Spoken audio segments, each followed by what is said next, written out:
What is up, 2K crew? Yes, it is podcast day, and oh my gosh, 2Ks, are you fucking pumped about this episode? Yes, sir. Oh my gosh, the Sweet 16, we're getting down to the nitty-gritty of the NCAA tournament, and this has been quite the tournament so far. A lot of unexpected things have happened, and to be honest with you, 2Ks, I love it.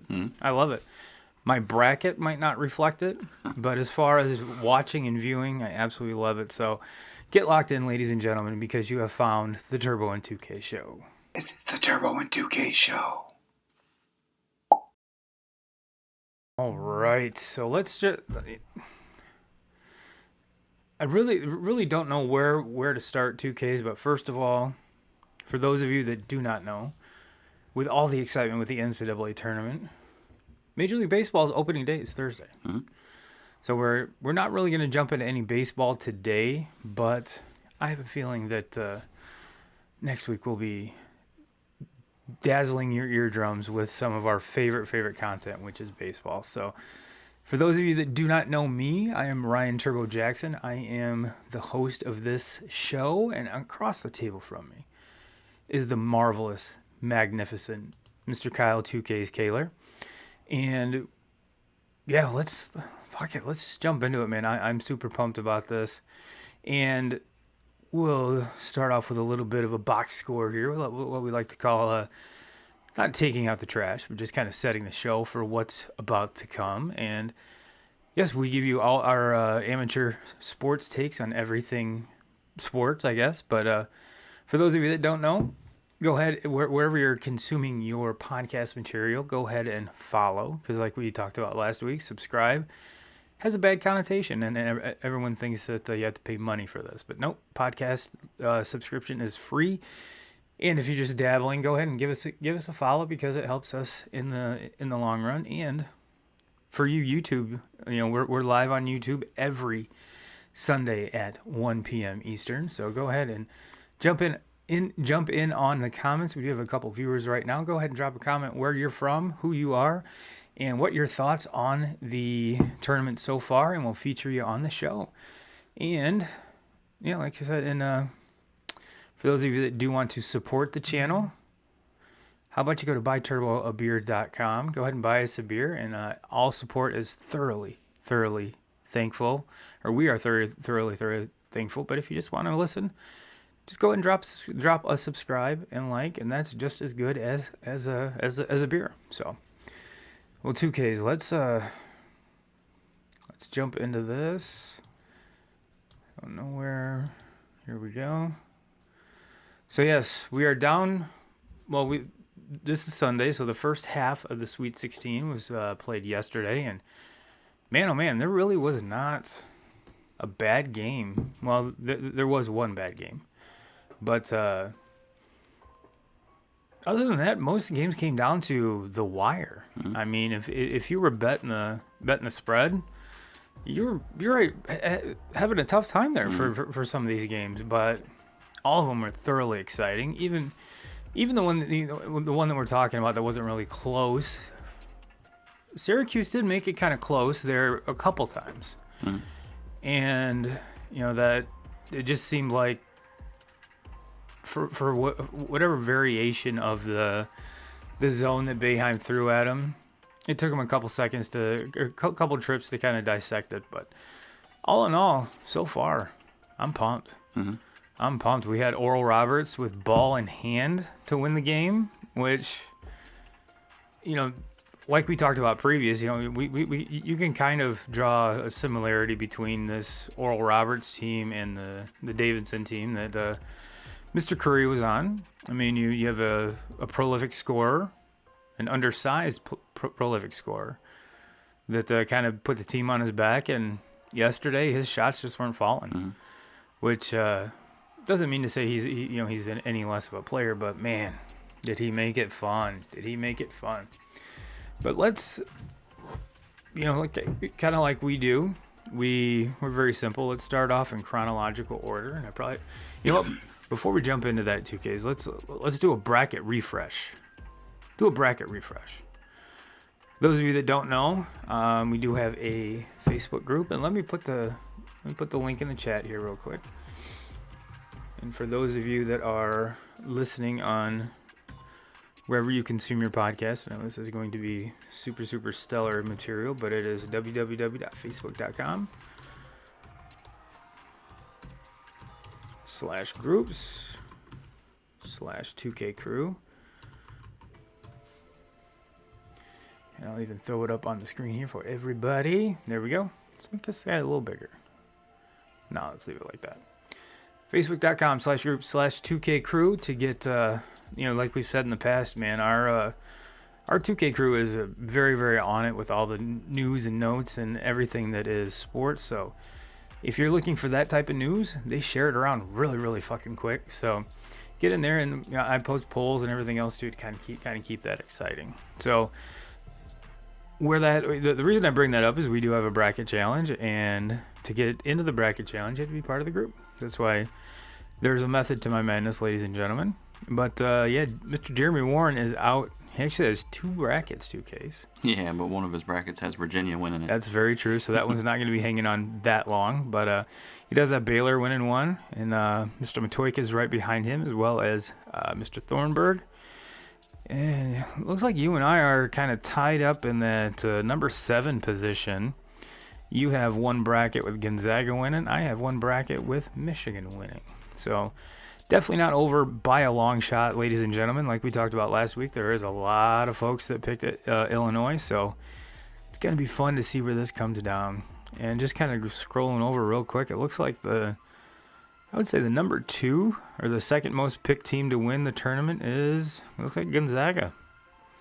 Looks like Gonzaga. So let's see if they can, and one person has Texas. So I'm not really sure that. Speaking of Texas, Shaka moving to Marquette, which I think kind of shocked the NCAA world. And I think Beard's going to be moving from Texas Tech to take the Texas job now. Yeah, and you and I were talking on Friday night, how we really didn't think that made sense. But I guess he's from the area, so that kind of makes... I mean, I think Beard is a better coach than Shaka, but I've never been a big-time supporter of Shaka Smart. I think that the VCU days and everything he did there was just kind of overrated. He did a decent job at Texas. Or don't. I mean, I've never been a big fan of him. I don't think that his style is his style is made for a school like VCU. I mean, to move up to a big school like Texas, I just don't think that that's going to work. They're so old school. Yeah. It reminds me so much of the University of Michigan. Just they want that Texas guy, just like Michigan wants the so-called Michigan man. And which I hate that term. I think the Shaka going to Texas, it was basically doomed from the start. Yeah, and like we said, we were trying to draw a connection Friday night when we were hanging out, and it's like, man, why on earth would you? It doesn't seem like a step up. It doesn't even seem like a lateral move. It seems like kind of a move backward. But I did not know that's where he was from, so it does make more sense now. So kudos to you, Shaka. Do your thing, and yeah. Let's see where Texas goes after the Shaka Smart era. So, but 2Ks. Let's start out on obviously yesterday. Let's start out kind of in chronological order here. This was the shocker I think of yesterday was Oregon State over Loyola Chicago, and Oregon State just kind of took it to them. I mean, is there a team in college basketball right now that's hotter than this Oregon State team? I mean, what they've done, what they did down the stretch of their regular season and into the Pac-12 tournament and all the games they won there, and then they roll into this tournament and they just basically knocked out Tennessee and Oklahoma State. It was really no challenge at all. And then yesterday, I mean, it took them a little bit to get things going, but that second half, it was basically their game. Mm-hmm. I mean, the whole way through, they basically dominated the game yesterday. And Loyola, one of the better defensive teams in the country. I mean, and there was to put up 65 points against that team. I mean, we're looking at just the week before with Illinois, one of the best offenses in all of college basketball, and they were having a hard time getting to the mid-50s in that game. So this Oregon State team is scary good right now, and they're a team to watch out for. I mean, they would not shock me if they go on to win their next game, who I believe is going to be against Houston. I have not been impressed with Houston in this tournament. The game last night was Syracuse. Too streaky. Yeah, and I'm not a big Syracuse fan. I think Syracuse was. I mean, that game last night was ugly. Watching that, and the Syracuse zone is going to muck things up, and it's going to slow things down, and teams are going to end up. The teams that maybe normally score 70, 80 points are going to probably end up scoring in the 50s, 60s, because that's the style of defense that Syracuse runs. But that offense of Syracuse is fucking terrible. Watching them play offense in the half court is like, I don't understand how it's a Division I basketball team playing half court offense. It is awful. I mean, you can tell that their plan is to try to turn you over and beat you in transition, because if they had to set up any type of and it was evident last night that there's a lid on the bucket for them. Mm-hmm. Like, they could not. I mean, Buddy Boeheim was. He had 13 threes combined in the first two games, and I think he had one. And there was a point that they were like 0 for 7, 0 for 8, maybe 1 for 8 from behind the arc. And you could just definitely tell that they were out of sync. The ball wasn't dropping, and that's what they relied on. And that's something you and I talked about previous, is these teams that rely on three-point shooting. There's going to be a night when you're off, and when it comes to this tournament, it's if you're off, you're done. And that was exactly what happened to Syracuse. Now, I did not know that Boeheim's been there for 45 fucking years. Yeah. Holy shit. So, but no, getting back to the Oregon State game, man, this team is hot. You're right. They probably have the hottest hand. Folks will argue that Baylor's had two dominant, not really dominant games, but they handily beat. They really didn't even handily beat Villanova, and if Villanova would have had their stud, who knows that Baylor could have dropped that game really, really quick. But Gonzaga's probably had the most dominant 2 games so far.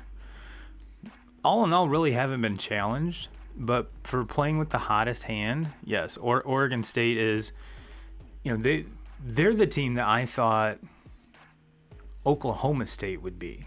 Mm-hmm. And now Oregon State beat Oklahoma State, if I'm not mistaken, and kind of gave them a dose of their own medicine to get to this point. And they're doing it. Loyola really wasn't even in that game last night. Mm-hmm. Again, if you're any fan of college basketball, every team makes a run. It's bound to happen. Every team's going to make a run, at least one. And they made a couple runs to make it close, but that Oregon State team is just they're fire. I would not want to play them right now. I would, out of any team left, I wouldn't want to play them. And then after that, we kind of touched on the Baylor Nova game, and that was, if you're a Baylor fan, that was closer than what it should have been. Like I said, the heart and soul of that Villanova team. Leading up to this, towards ACL, I believe, or something similar to that. And they played very well to get to this point. Very similar to Michigan and Livers with his injury, but again, Baylor. This is a game that I think Baylor should have dominated more. I mean, they won 62-51, but. And we're trailing for a lot of the game. I mean, a lot of until the last about 10 minutes of the game was when they kind of started to take over. But it doesn't surprise me with Villanova. I really think that Jay Wright's, my opinion, I think he's the best coach there is in college basketball right now. To have this team ready, this team has went through arguably more than any other team in the nation as far as the I think they were sat down twice, two different times throughout the season because of COVID restrictions. Obviously, the injury to Gillespie, one of the better guards in the nation, and him being out for I want to say he got hurt just before the conference tournament. So he's been out for a little while now, but still to be this far into the tournament and to give Baylor the fight that they did last night. Yeah. I mean, kudos to them. But it does not surprise me. I mean, I can't say enough good things about Jay Wright. I really think he's the best coach there is. But yeah, this Baylor team is. I've been saying it for a long time. They have guards that can match up with anybody in the nation, but they get lined up with a team that's a bigger team, and they're going to have a hard time. But to me, I'm not really all that scared for them with their next matchup. The Arkansas will be who they play now on Monday night. I'm not buying Arkansas yet. The one thing I'm buying with Baylor and Arkansas is the over. Yeah. Because there's going to be these two teams might score 80 against each other. So I haven't checked what the over is, or the over under is. But if you want some betting advice, I would definitely take the over on that one. But getting back to like we mentioned with Syracuse, Baylor is again some of the you mentioned it. Their guards they have very dominant guard play. They shoot the three extremely well, and it's just a matter of time before that, like with Syracuse, they put a lid on that bucket, and you're kind of left with the result. But when you're comparing the guard play from Baylor to Syracuse, Baylor's guards are way better. I know Buddy Boeheim is kind of that fan favorite right now because A, his name is Buddy, and B, he's Coach Boeheim's son, so. 9 times out of 10, when you get a coach's kid, usually they're not that good.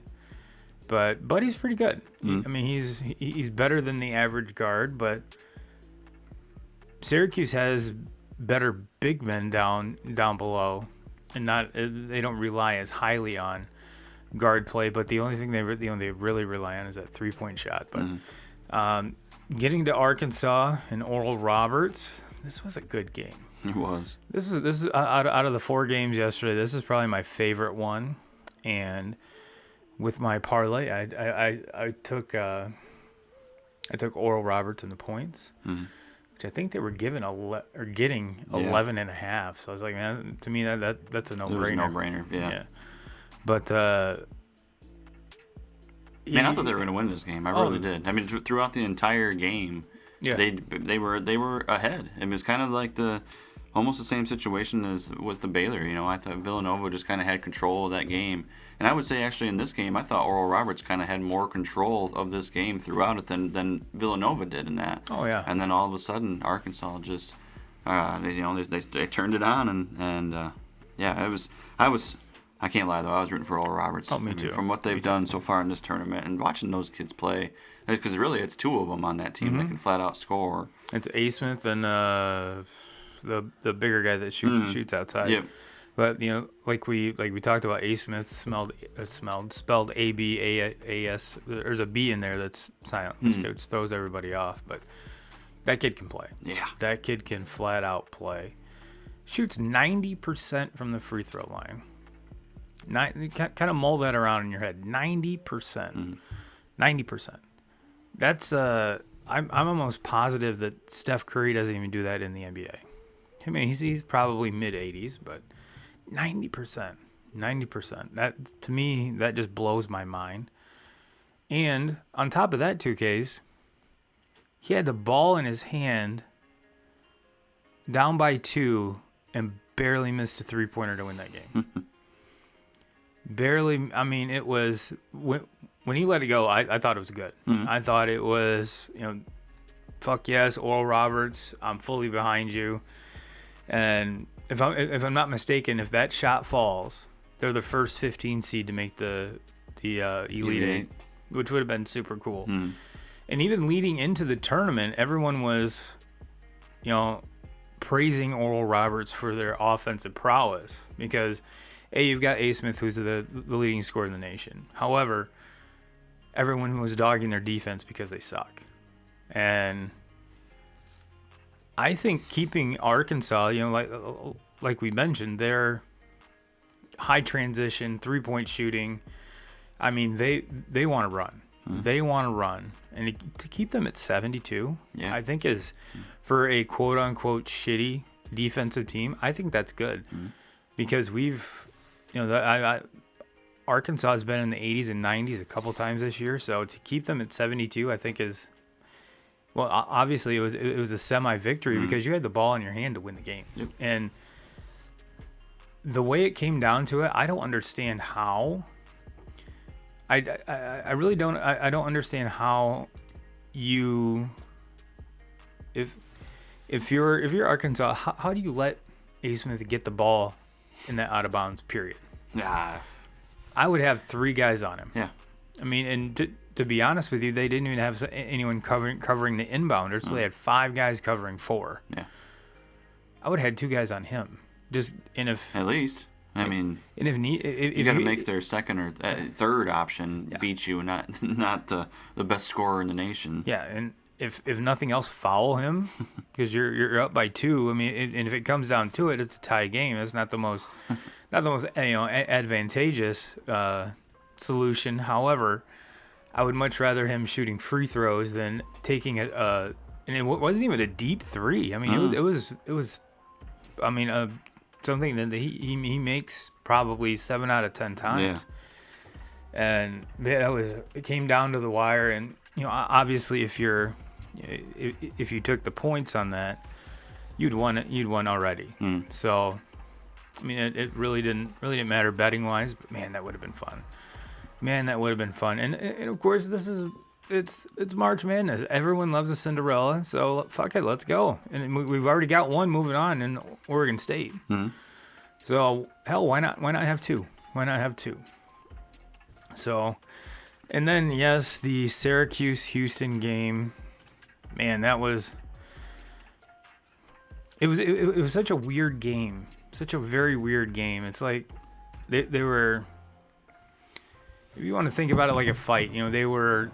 Each one of them was throwing punches, but not really knockout blows. They were jab, jab, jab, take some jabs, jab, jab, jab, take some jabs. And then it wasn't until probably midway through the second half that Syracuse just kind of said fuck it. Or Houston just said fuck it and just took the game over. And had Syracuse had the 3-point shooting prowess they'd had the 2 games previous, this game would have been a whole lot closer, and Syracuse would have had a better chance to win this game. But like we said, I mean, look, if you watch the first 5 trips down the floor with Syracuse, I think there was 3 fucking air balls. Yeah, it was awful. It was horrible. I mean, you and I could have shot better than that. And I'm like, what the? I mean, they were airballing like 2s from the elbow. I'm like, what the hell is going on with this team? And they basically dug a hole that they couldn't get out of. They were fighting back. Which I don't know. A hole for Syracuse is like they get down by 8-10 points, and I don't know if they can get out, if they're a good enough team to get out of something like that. Right. Because for one, their offense is terrible, and 2, one thing that you can do when you're against that Syracuse defense, they're going to pack that zone in, and you can work clock. So the clock's just going to keep ticking. And you see possession after possession where they're basically taking all 30 seconds off the shot clock. But offensively, they're so challenged offensively that I think if they get behind 8-10 points, like last night when they got behind by about 8 or 10, it was like it's like a dozen. Yeah. And we were so spoiled throughout the day because the first 3 games were so good. Yeah. And to watch. And then it was like the last game of the night. And I don't know for you, but for me, it was like, okay, I've watched basketball all day long. These first 3 games have been great. I'm ready. I start watching this game, and like you said, you get 3-4 air balls right at the beginning, and they've played 7 minutes, and the score is 6-2 or 6-3, and it was like, okay, I've had enough basketball. I'm falling for the day. asleep. I don't want to watch this. And kind of to expand on your point with the, excuse me, with that zone defense. You can kind of draw comparisons to like the Service Academy with their triple option. And the reason I say that is you're exactly right. When Syracuse's offense is hitting and they're hitting 3-pointers, that keeps them in the game or lets them pull ahead because they're forcing the other team, like you said, to use almost the entire shot clock. Now you get a Houston team that has some dominant bigs. That zone is so spread out that you're going to give up offensive rebounds. So then you yourself, the clock resets. So there was a couple times there they were playing defense for almost a minute and a half. And yes, they play good defense. However, you got to get tired doing that.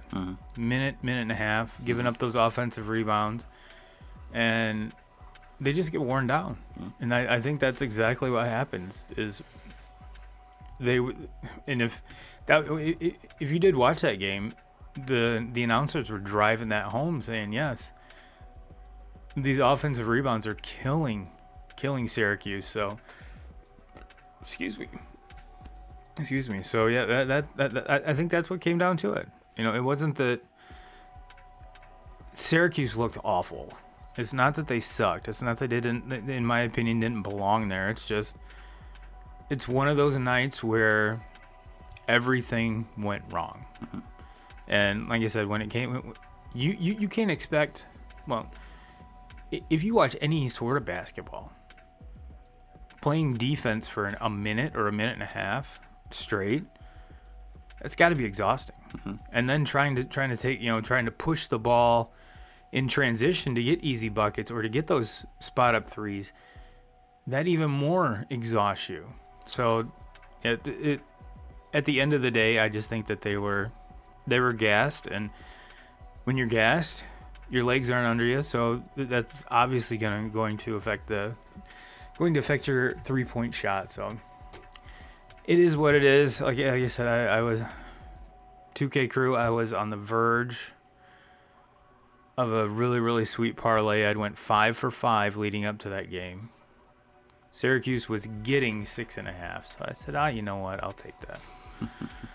But 6.5 doesn't do you any good when the final score is 62-46. So kind of flushed that one down the toilet. So your boy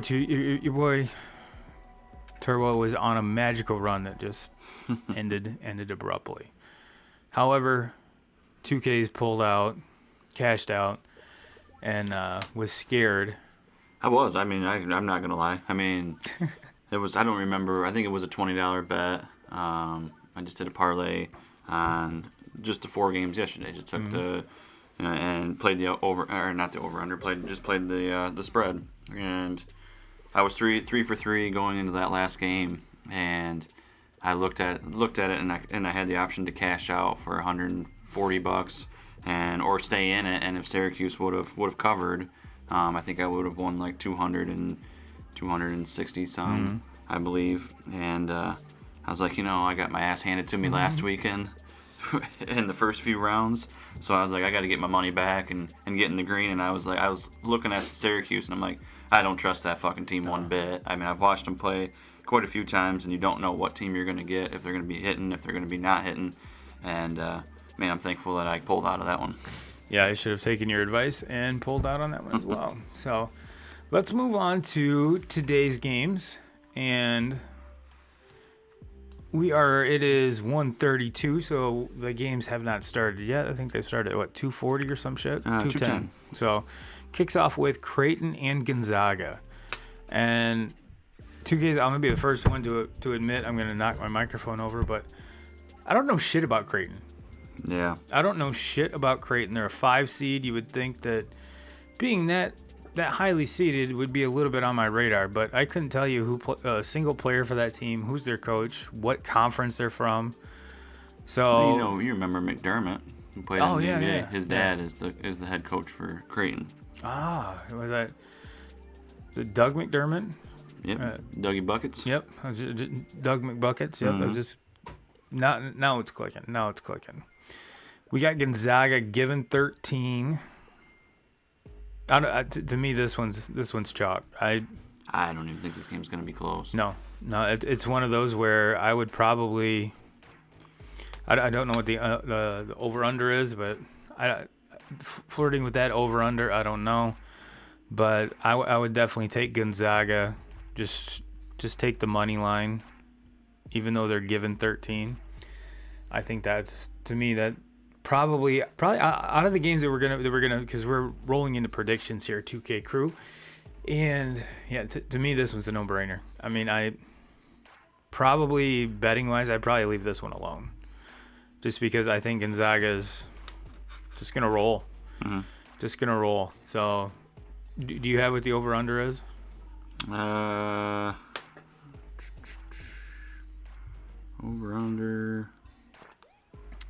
159. 159. It's quite a bit of points.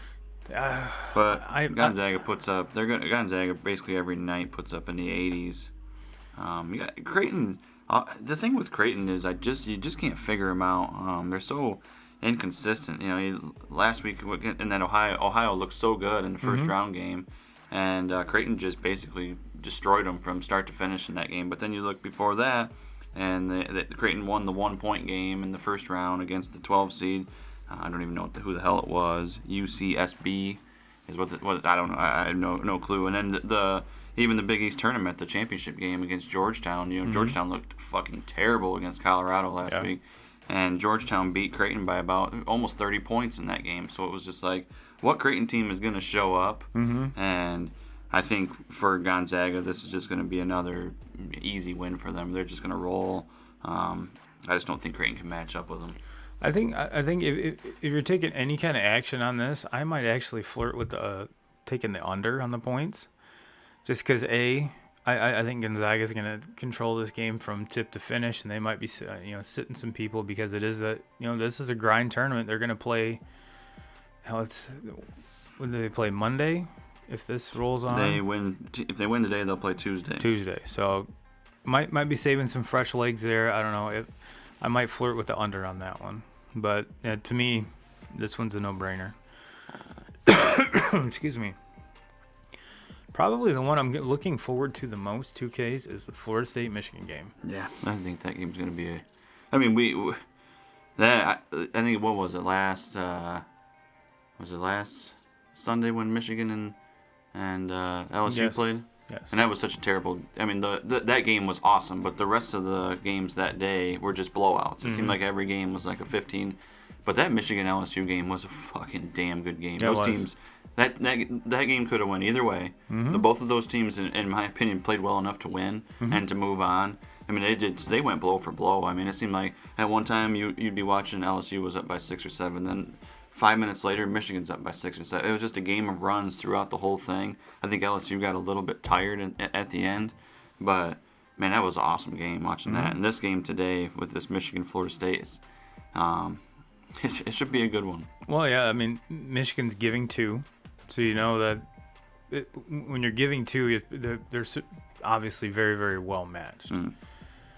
And I think with Livers there, that's probably a 5 or 6 point give, but Mr. Livers is not coming off the bench, so it is what it is. And like I said, I'm super pumped up about this one. I don't know which way to go with this. I've redone my bet slip about 8 times in the last probably 12 hours, just because going back and forth on this one. And because obviously you're a huge Michigan fan, so you're riding that bandwagon, and for the last 2 years I have been too. And have you heard anything about Livers? Not really, no. I mean, they just said in the beginning of the tournament, that he was going to rehab. He was going to rehab and try to get back, and he wasn't. out for the tournament. He was Right. out for the first weekend, but I haven't heard. Heard of that. It might be worth a. I'll ramble on some if you want to do a quick Google search and see or Twitter search and see what we can find out. But I've been looking every day, but I can't find anything on it. So it's like, I don't expect him to be out there and playing, but would it shock me? Absolutely not. No, not with a kid of his grit and caliber. Absolutely not. Absolutely not. The only thing I've heard about him is something that we'll save for another show, and we might, because we've talked about this before. We've had Jamie Simpson on about paying the players, and I think it's from where we talked. We might bring. It'd be nice to get Jamie's opinion now, moving forward, because there's been a lot of changes, a lot of shit has changed since when we talked about it before. So it might be advantageous for us to revisit that, because like I said, a lot of things have changed and there's some stuff in motion, so we'll kind of keep an eye on that as always. But getting back to the game, man, I think as it is right now at 1:39 on Sunday afternoon, I'm gonna go rogue. I'm taking Florida State. I'm gonna go rogue. I think that it wouldn't shock me if getting the 2 points is the reason they win. It might be a quick buzzer beater. Michigan wins by 1 type of deal. But betting wise, I think I'm going Florida State on this one. And I really can't give a reason. It's just a gut feeling. Just a gut feeling. So, like I said, I guarantee you're still on the Michigan bandwagon, and it's like I said, I've changed my bet slip probably six or 7 times, because the other games I know where I'm going. Yeah. But with this one, that's what makes this tournament so much fun. Is like the anticipation leading up to the game. A lot of times is more exciting than the actual game, and this is one of those that I think that there's no way in hell one team wins by 10. Not a chance in hell. Not a chance in hell that happens. I think this is a 4-point game either way. Even though Michigan's given 2, I think it's going to be somewhere around the 3 or 4 point range. So it's just hard to bet against Juwan Howard. Yeah. Especially with this crew that he has there. Like we talked about I think it was last week, that defensively, offensively, they're one of the most complete teams. The bench play, everything you would want as a coach. Oh, I think they're hands down the most complete team. The only team you could probably put up there against them is Gonzaga. Yeah, is Gonzaga. But even I think they're more complete. Gonzaga seems to have a little bit more firepower to them, but maybe that's because of the count. Like we've hammered home the competition that they played, but no, I'm super excited to watch this game. Super, super excited. Yeah, so. Florida State's size is going to be very hard to match up with. They got guys. Florida State can match up with something that Michigan really hasn't seen basically all season long, is a team that can match up with Dickinson and not have to bring a double. Yeah. And when you have to bring a double on Dickinson, that leaves somebody on the perimeter open, and Michigan is surrounded by great shooters. One of the best shooting, 3-point shooting teams Especially in the if nation. Wagner can get on point, going forward. Yes. And so this Florida State team, they're so big that they're going to be able to match up with Dickinson and not have to necessarily bring that double, because they can just match right up with them. So that part of it scares me. Florida State's guards are also tall, so I look at a guy like Mike Smith, point guard from Michigan, being that he's 5'9", 5'10", he's going to be a mismatch. They're going to be able to probably. I'm guessing that Florida State's probably going to do some things trying to get their guards posting him up in the paint and trying to take advantage of that mismatch. This game to me comes down to Michigan being able to knock down shots. Can they consistently knock down shots, contested shots? Because they're not going to get as many wide open looks, I think, as what they've got against a team like LSU we're able to get a lot of wide open looks for three. They're going to have contested shots, and they're going to have to knock them down. I think the key player to me is, and I've been saying it over and over, and I'm waiting for him to step up. He's a phenomenal defensive player, but Franz Wagner has got to step up and be. He's got to go out and score 18, 20 points in order for this Michigan team to win these games from now on. I mean, you don't have Livers anymore. Nope. And he was a guy that can go out and get you 16, 18 points, and you don't have that. And Wagner's going to have to be. He's great defensively. You know what you're going to get out of him there. But in order to win these tough games in the next, if they're going to win a championship, they got to win 3 more games. And in order to win those games, he's got to be an 18, 20 point scorer to do that, in my opinion. And it's not like he can't do it. No, absolutely not. And one of the themes that I've noticed, since you brought up Wagner and his being able or need to contribute is, we touched on it with Syracuse. It seems like the second weekend, the 3-point shooting is horrible compared to the first weekend. And I don't know if it's just because people came out guns blazing and it was just the way that it is, the way that everything was just happened to fall. But, man, it seems like when we were watching, the first weekend, it seemed like 3/4 of the threes were dropping. Mm-hmm. And now it's completely flipped. It seems like 1/4 of the threes are dropping. So maybe it was the first 4 games. I don't know, but it seems like the teams that were relying upon the three are not faring so well because they're just not dropping. And maybe it's like you mentioned contested threes, and I think that's been a lot of the. I think that can be a very big contributing factor to what's going on. They're not getting nearly as many open looks at it, but I think that, like you and I talked about, the big men play can travel. Mm-hmm. Doesn't matter what arena you're in, the backdrop, anything like that. The big guys will always be there. So you're right with Florida State's bigs. It's going to be interesting to see how Juwan Howard runs everything and gets his matchups in there. So, like I said, I'm super stoked. That game's at 5:00. I'll be watching. I'll be glued to it. And like I said, it's just so hard to bet against Juwan Howard. Mm-hmm. His program is. Keep in mind, folks, this is his second year. And he has the number 1 recruiting class coming in next year. So even if this team falls short in this round this year, they're going to be perennial Sweet 16, Elite 8 teams, if not further, going forward from this. So Michigan fans, you're in good hands with Juwan Howard, and we're obviously big Howard fans here. So yeah, it would suck for them to get knocked out right now, but the future is brilliantly bright for this team going forward. So let's move on to the 7:15 game, UCLA and Alabama. And UCLA is, like we talked about with Oregon State and Oral Roberts, a double-digit seed and one of those Cinderellas. And what makes this team's story a little bit different is they had the play-in game. Mm-hmm. They had the play-in game where they went overtime to beat Michigan State.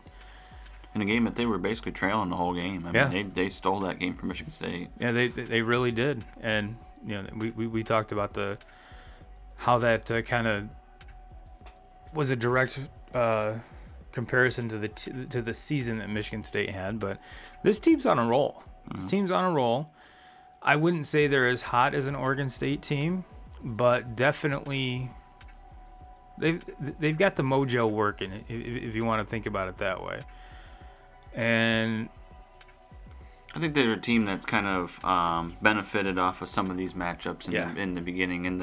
They played in the play-in game, but they played against in my opinion, a very mediocre Michigan State team. Yeah. And they were able to get through and steal that game, and then they get lined up with a BYU team that I didn't think was very good.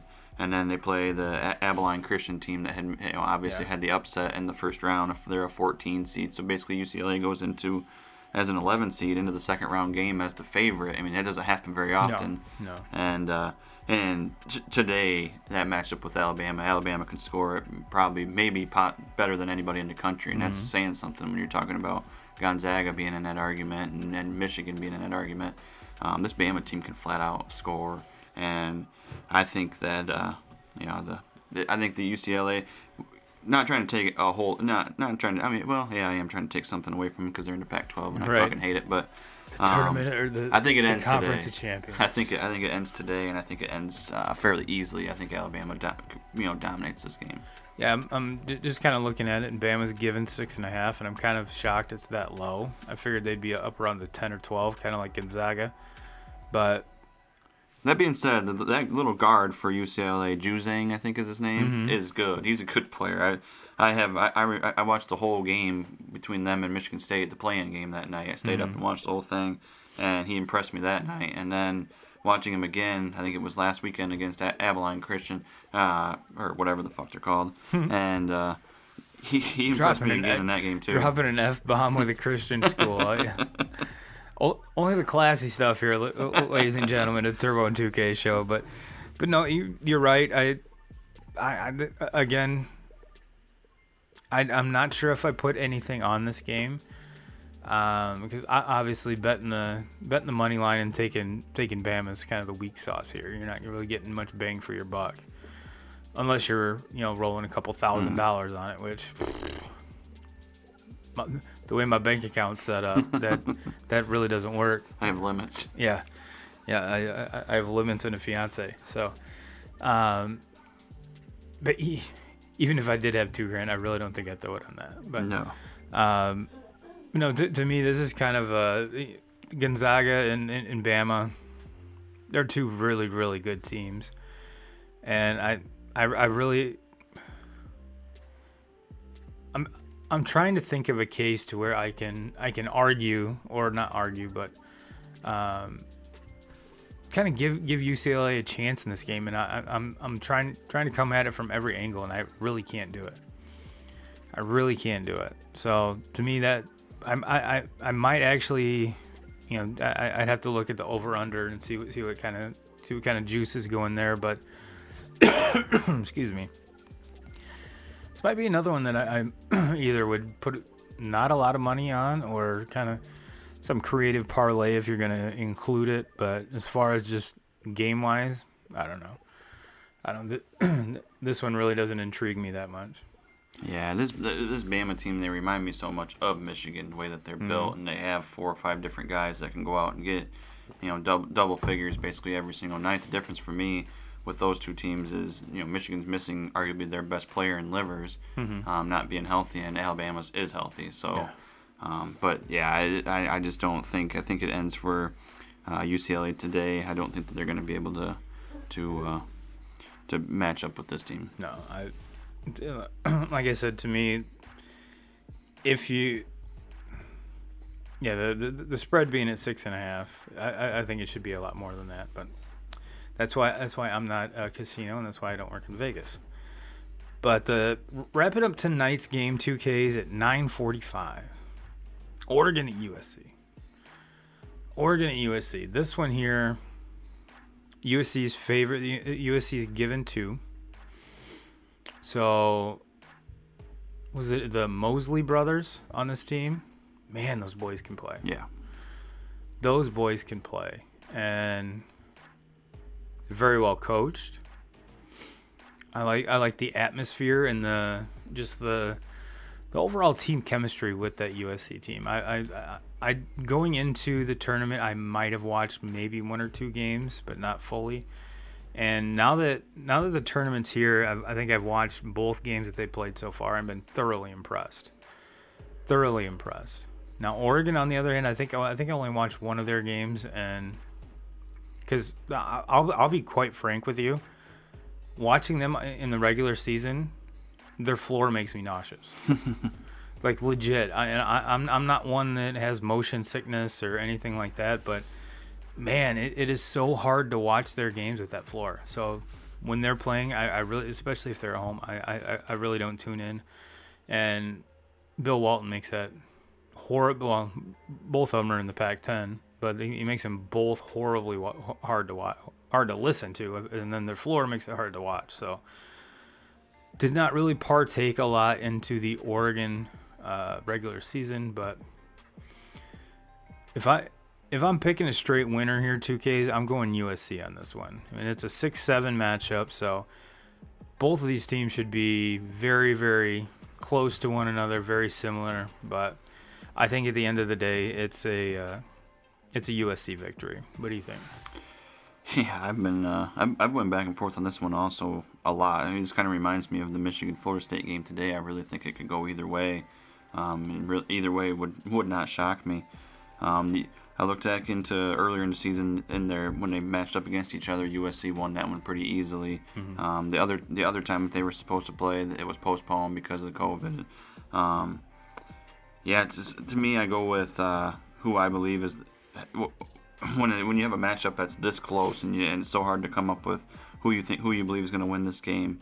I tend to kind of look at who has the best player in the game, and to me, Evan Mobley is the best player in this game, one of the best players in the entire tournament, and what we have left, with the teams that are left in the tournament. And then I look at what happened last week against Kansas. Is he the guard or the big guy? He's the big one. Mm-hmm. Yep. There was a lot of, I think, being in the conference he's in, he didn't get nearly the hype that Cade Cunningham had. Mm-hmm. And I think coming down to the wire, he played a lot better than Cunningham. Mm-hmm. So I really don't think that I think he's going to get way more looks to be that number 1 overall pick. And then like in our group chat, Jeff was dogging Cade Cunningham because he had 2 horrible games in the tournament. And this Mosley kid has just been dominant. Yeah. I mean, both him and his brother, they both played extremely well. And obviously, if they don't play this well, USC's not in this position right now. So, like I said, I love him and his brother, and that's I'm with you. That's the tipping point to me why I'm choosing that. Yeah, and then you look at what happened last week. I mean, in that USC Kansas game, they just destroyed them. I mean, it was an embarrassment. How did that game to be a tournament game and a March Madness tournament game and an 85-51 final score against Kansas? I mean, Kansas is not a slouch. It's a blue blood. Blood. And so I kind of look at USC as one of those teams that you might not want anything to do with them right now. And yeah, Oregon's coming off of a win against Iowa. I never was really. I mean, obviously I love the Big Ten, but I never jumped on Iowa Big Ten. They don't play any fucking defense. And their defense is terrible. And Garza had, 32 points or something like that? Yeah, you knew what you were going to get out of Garza, but just not anybody else that could consistently step up for them all season long. And, so Oregon's a very good team, not taking anything away from them, and it would not shock me if they go on to win this game, but I guess just in my opinion, I think USC wins this one. Yeah, I'm right there with you. So, with all that being said, 2Ks, if we had to, looking at just what we've seen so far yesterday and our predictions going forward today, if we had to reset the bracket, who's your overall winner? Because I'd have to look at your brackets in the challenge. I have Gonzaga winning in mine. It's hard to argue Gonzaga right now. I want to see, and unfortunately, I don't think we're going to really get to see that today because I don't think Creighton's. I think if I was going to rank the 16 teams that we're playing this weekend, Creighton would probably be right there in the bottom, bottom 14 through 16 in that area. I'm Gonzaga. I just don't. They haven't played against anybody since the very beginning of the season. That's what worries me with them. Obviously, you watch them, and the eye test that you get from they're fucking good. I mean, they are loaded, and they're deep, and offensively, they're great. I don't know how good they're defensively they are, just because they haven't really played against anybody. I know I sprung this question on you. I would have to probably stick with Gonzaga though. Gonzaga? I mean, yeah, Baylor has not impressed me. They have not impressed me in this tournament. They didn't impress me yesterday. A Villanova team that just kind of beat up and everything that they've been going through. And Villanova very easily could have won that game. Another team that's really impressed me in this tournament has been Alabama. Mm-hmm. And you know what? I'm the homer in me is going to come out and say Michigan's has got to be in that conversation too. Don't know what's going to happen today, and with this, it's a very good Florida State team. Mm-hmm. But what Michigan's doing and what they've done in the first 2 games without Livers, that's a big blow for a team to take going into this tournament. A team that had, arguably was the best team in the entire regular season, and then to lose your best player. Right before the tournament, that's a big blow to take, and they've handled these first 2 games of the tournament, and to me they beat a very good LSU team. Last weekend. Like we talked about, a very sneaky LSU team, and had a guy come off the bench for them and score 21 points in that game, and Shonda Brown that night. So that shows you they're deep, and not only is it just their starters, and you get so used to Michigan and. They've been a team over the years that have kind of lived and died on a 3-ball. This team doesn't necessarily do that. They live and die through Hunter Dickinson, their true freshman inside. And transition. Yeah. Yep. And I've got to stick with my Bears. I think I've ridden them this far, and I can't jump off that bandwagon quite yet. And I have a feeling if Michigan makes it past this Florida State team, they've got a legitimate shot to win the whole thing. Yeah, well, they're gonna have to go through probably in Alabama, but that game, that Alabama Michigan game would be so fucking good to watch. Mm-hmm. I mean those are 2 of the best offenses in the game going at it. I mean that game would be in the 80s, 90s. Oh yeah. But I'm saying that if they make it past this Florida State team, I think Florida State is as good as any team left in the tournament, and I'm putting them right up there with the Gonzaga. Just because of their matchup, the matchups and everything, they're scary good. They're scary good, and if Michigan can make it through, they have a legitimate shot. That side of I look at that side of the bracket though, and it's just tough. It's a gauntlet. I mean, tough. Say Michigan gets back through today, okay, they're going to get probably Alabama. They get through that, they got Gonzaga. Mm-hmm. I mean, then you flip the script over to the other side. That's where kind of a cakewalk. It's for you talking about Baylor. I'm looking through this and I'm like, well, who the fuck's can compete with Baylor at this point right now? I think the best team to compete with them is Oregon State. Yeah, I was just gonna say that. So that side of the bracket is to me is wide open for Baylor just to basically walk into that national championship game. Over on the other side, that's a gauntlet that these teams have to go through. And then I just kind of said it like, okay, Michigan gets through Alabama or Florida State, whoever wins this game today, or Alabama moves on through there and they play against Gonzaga. Who's to say that USC and Oregon, either one of those teams, can't knock out Gonzaga? Mm-hmm. Sure. Every single team on this side of the bracket is better than every single team on the other side than Baylor. Mm-hmm. Yep. Yeah. And it seems to always work out that way. It always seems to work out that way. And like I said, I've got that was one of the reasons why I'm sticking with Baylor, just because, just like you said. They should. They should walk. To me, in my opinion, and I know tournament, anything can happen. It's theirs to lose. Yes, exactly. It's theirs to lose. And you can't say that. As far as the overall number 1 seed of this tournament is Gonzaga, they don't have a fucking cakewalk into that. There's a good chance they get knocked off before they even get there.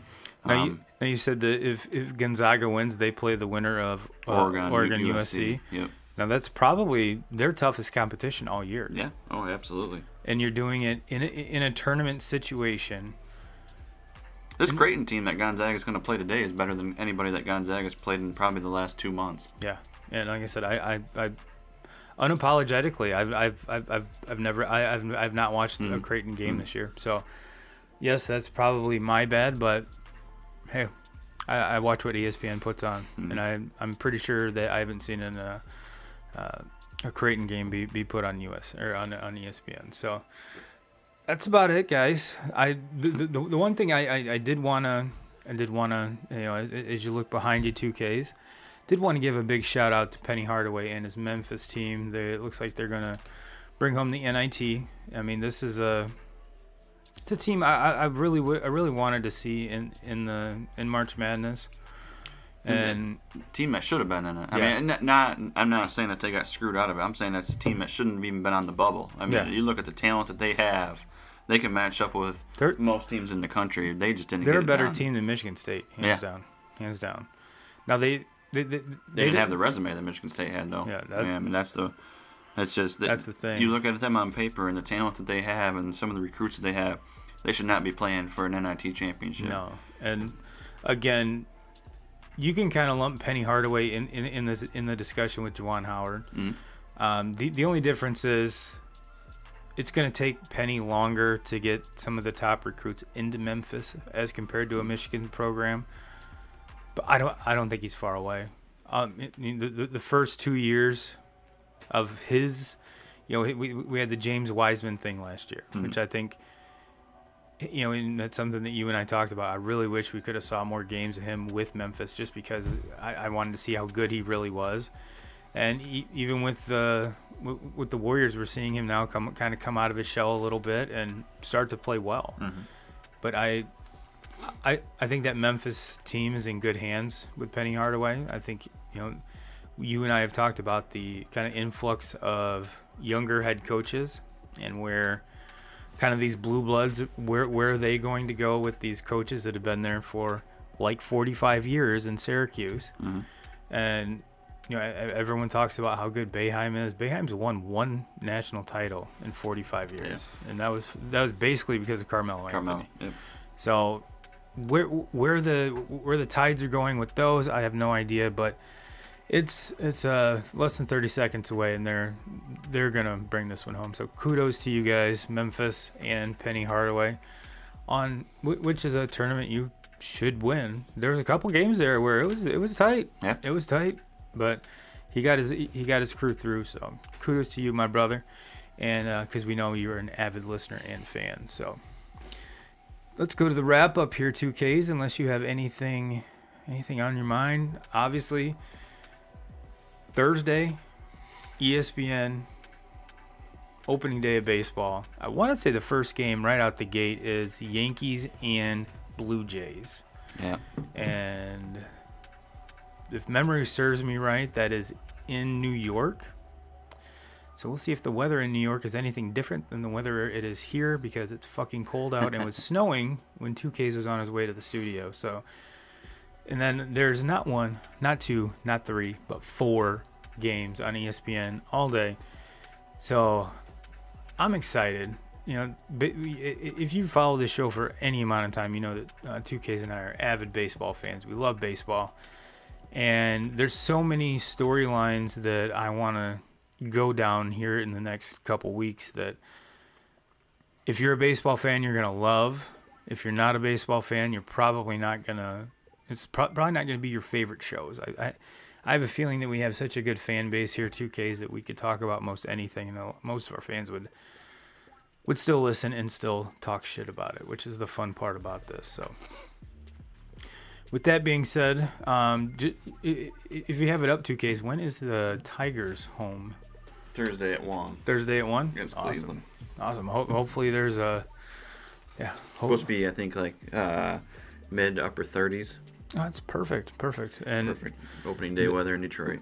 I want to say there's 1,500 fans that are allowed in, something like that. Yeah. So people do get to see some live baseball. Hopefully those restrictions will loosen as the season goes on, because let's be honest, I want to go to a game. Yeah. I haven't been to a game in like 2 years.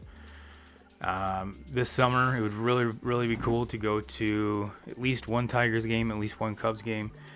Just because they're basically the same distance away here where we're located. So might as well go get a double dip and see some baseball. So, ladies and gentlemen, that does it for us. This is it's been a pleasure.